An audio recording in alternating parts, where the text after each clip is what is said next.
গতকাল দুপুরে 4 জন বাংলাদেশি সহ ভারতীয় 2 জন দালাল মিলিয়ে মোট 6 জনকে গ্রেপ্তার করল পুলিশ।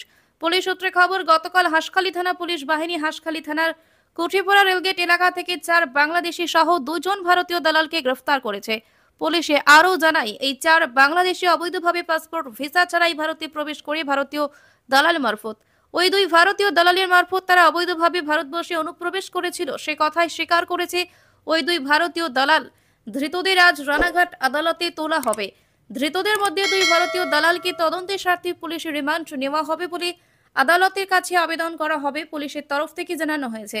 ধৃত 4 বাংলাদেশির নাম কৃষ্ণপদ সানা, বাড়ি বাংলাদেশের খুলনা; হৃদয় সানা বাংলাদেশের সাতক্ষীরার বাসিন্দা; আতিয়া শেখ বাড়ি বাংলাদেশের পানকড়িয়া; সাদিয়া ইসলাম বাড়ি ঢাকা আলতাবাজার এলাকা; এবং 2 ভারতীয় দালালের নাম অমিত ঘোষ কৃষ্ণগঞ্জ থানার মথুরাপুর বাড়ি এবং অজিত বিশ্বাস উত্তর 24 পরগনা নিউ ব্যারাকপুরের বাসিন্দা। যদি এখনও আমাদের খবরের দর্পণ চ্যানেলটি সাবস্ক্রাইব না করে থাকেন তাহলে এখনই সাবস্ক্রাইব করুন, সঙ্গে বেল বাটনটি ক্লিক করুন আর পেয়ে যান সব খবরের দ্রুত ভিডিও আপডেট।